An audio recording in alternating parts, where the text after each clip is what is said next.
앞으로 500만 원 이상 현금을 찾을 때는 보이스피싱 피해 여부를 은행 직원이 꼼꼼히 확인하게 됩니다. 날로 늘어나는 보이스피싱 등 금융사기를 근절하기 위해 지난 15일 경찰청과 금융감독원 등은 금융범죄 척결을 위한 업무 협약을 맺었는데요. 금융사기를 예방하기 위한 최선의 방법은 무엇인지 하나님의 법, 세상의 법에서 알아봅니다. 하나님의 법, 세상의 법, 이재만 변호사님 나오셨습니다. 안녕하십니까? 네, 안녕하세요. 자, 변호사님, 지난 15일 경찰청과 금융권 기관들이 이 보이스피싱 근절을 위해서 팔을 걷어붙였는데요. 발표하자마자 검거된 집단들이 있다라고 하는 어떤 집단들입니까? 예, 이제 그 부산에 있는 이제 경찰서에서 이 보이스피싱 집단들을 검거했는데요. 이제 이들은 이제 웨이터들인데 이들이 이제 말하자면 그 전화번호를 조작한다든지 경찰 사이트를 조작해서 결국 보이스피싱을 했는데 그 수법은 지금 여기는 검찰청이다. 그런데 지금 당신 통장이 대포 통장으로 이용되고 있다. 그래서 안전한 계좌로 옮겨야 된다. 그러니까 이제 계좌번호와 비밀번호를 알려달라고 해서 그게 이제 정말 검찰청에서 전화가 온 줄 알고 그리고 실제적으로 돈을 옮겨서 결국은 피해를 본 그런 사안이었죠. 그런데 이제 실제 이제 한번 확인을 해보니까 그 사이트도 검찰청 사이트가 맞고 전화를 걸으면 또 뭐 검찰청이라고 하니까 그러니까 이제 많은 사람들이 피해를 입은 것 같습니다. 이 금감원 직원이나 검찰청 수사관이라고 하는 것은 옛날 방법인데 지금도 사용하고 있는 거 보면 참 이상합니다. 그러니까 이제 사람이 이제 심리적인 문제인데요.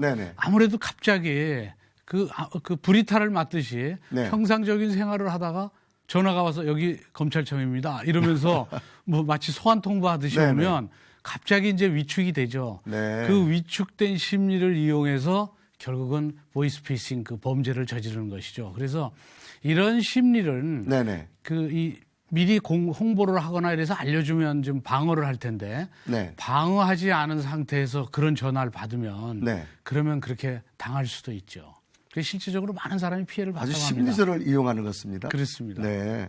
이 전화금융 사기에 대한 경각심을 갖도록 그렇게 참 당부를 많이 하는데요. 그 피해가 참 줄지 않고 있습니다.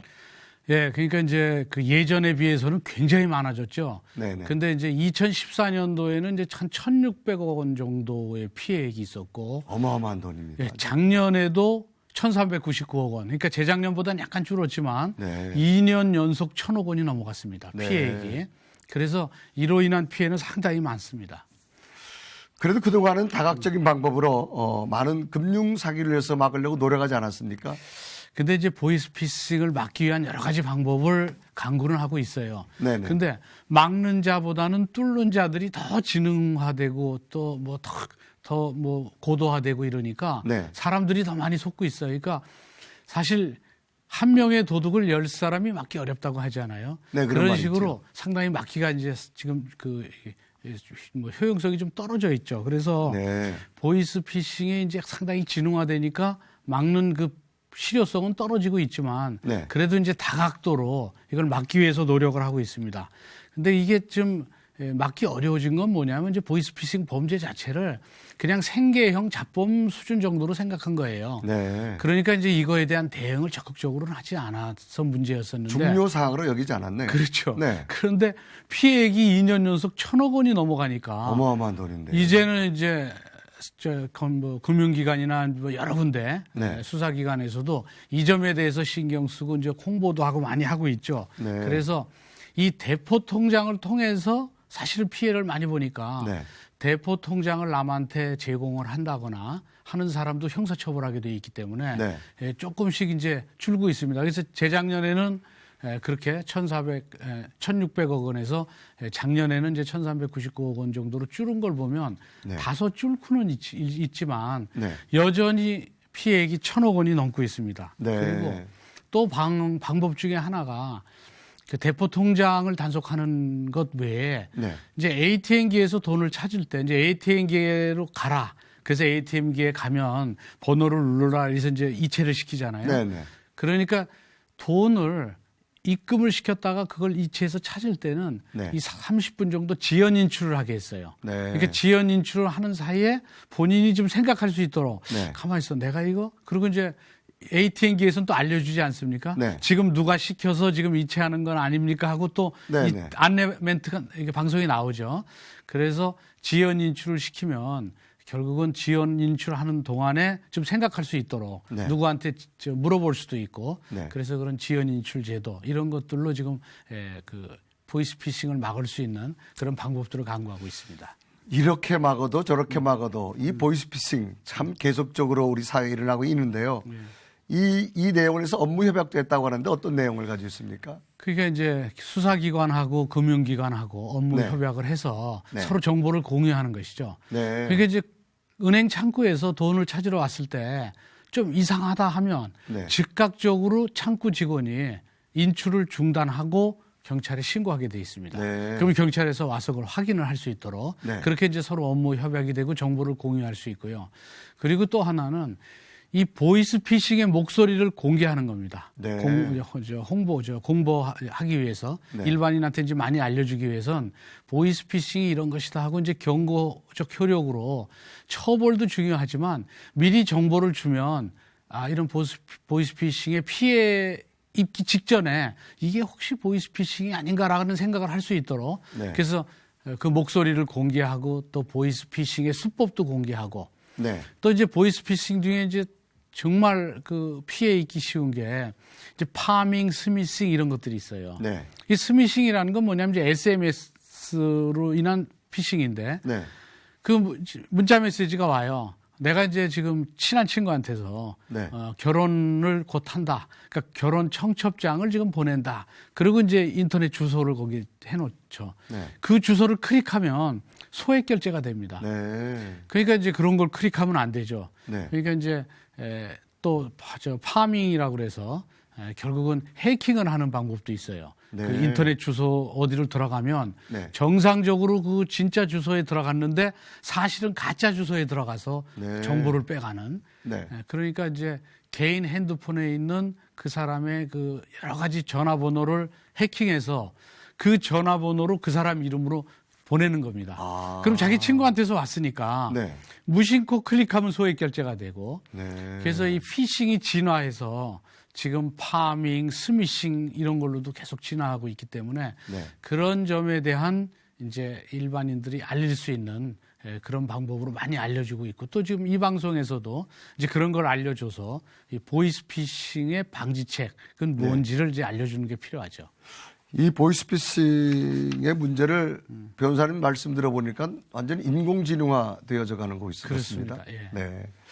이 업무 협약을 하고 금융 사기 대책을 참 내놓는 것 중요한 일입니다만 예전에 나왔던 내용과 거의 비슷하다라고 생각이 되어지는데요. 그동안 이 금융 사기범들의 어떤 처벌 수위는 어느 정도 됐습니까? 이제 형법상 사기죄로 처벌이 됩니다. 네. 그런데 이제 이득액이 5억 원이 넘을 때는 네. 특정 경제범죄 가중처벌법을 적용해서 네. 아주 중하게 처벌합니다. 네. 그래서 이 보이스피싱 사기 범죄 중에서 죄질이 아주 나쁘다고 보는 경우에는 네. 10년 이상 구형한 그런 사례도 있습니다.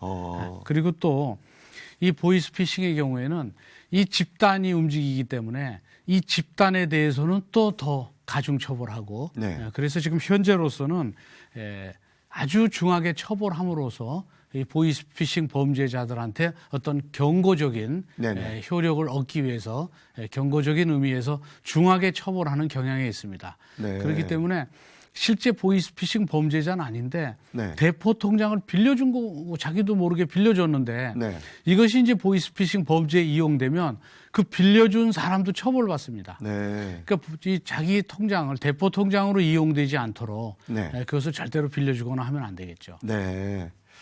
우리가 꼭 기억해야 하는 것 수많은 이야기 들었는데요. 네. 국가기관에서는 절대로 개인에게 전화해서 또 계좌번호나 무슨 숫자 같은 것은 절대로 요구하는 일이 없다라고 하는데 어떻습니까? 그렇습니다. 이 국가기관에서 개인의 네. 계좌번호나 또는 뭐 비밀번호를 요구하지는 않습니다. 벌써 뭐 검찰청이나 또 뭐 은행이라고 하면서 뭐 계좌번호를 알려달라거나 또는 뭐 어디로 이체해달라거나 또 네. 비밀번호를 알려달라거나 하면 그것은 100% 보이스피싱이라고 보면 됩니다. 네. 그러니까 누가 그걸 요구하면 혹시 이게 진짜 검찰청에서 연락 온 게 아닌가 이렇게 생각이 들더라도 네.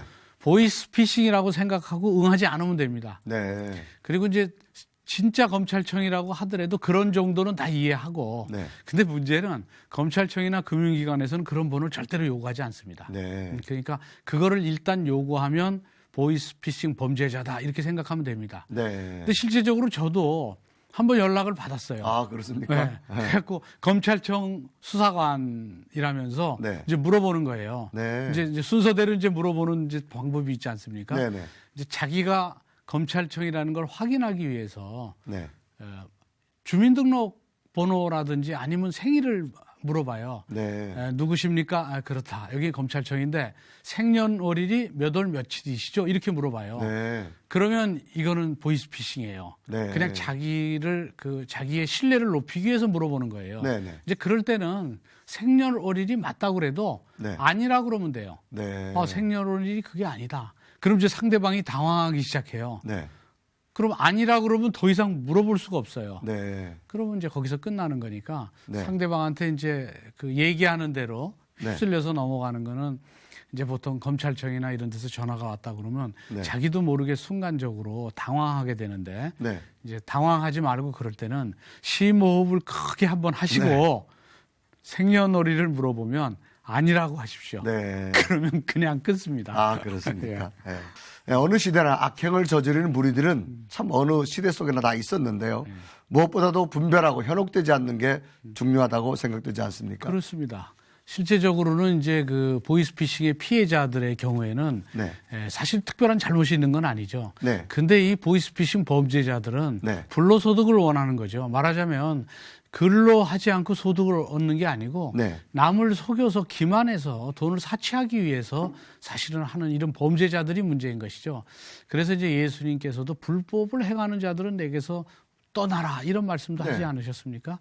그래서 우리 이제 크리스찬들은 네. 선악을 구별해서 결국은 악이 뭔지 그래서 악을 분별하고 네. 그들한테 속지 않고 그래서 당당하게 크리스찬으로서 살아가는 것이 필요하다고 보는 것이죠. 네. 하나님도 부정한 방법으로 얻은 재물은 받지 않으신다고 성경은 기록합니다. 신명기 23장 18절에도 보면 옳지 않은 방법으로 얻은 소득은 가증한 것이라고 하셨는데요. 하나님을 믿는 사람들이 혹시 보이스피싱 업체를 운영한다거나 그럴 일은 없으리라고 믿습니다. 우리 삶의 곳곳에서 그리스도인으로서 정직하고 말씀에 합당한 삶이 되어야겠고요. 보이스피싱으로 인한 피해 사례들이 근절될 수 있도록 앞서 말씀드린 그런 정부기관 사칭 전화들이나 내 개인 정보를 요구할 때는 일단 먼저 경계를 해야 된다는 것 잊지 않아야 하겠습니다. 변호사님 오늘 말씀 감사합니다. 네, 감사합니다. 감사합니다.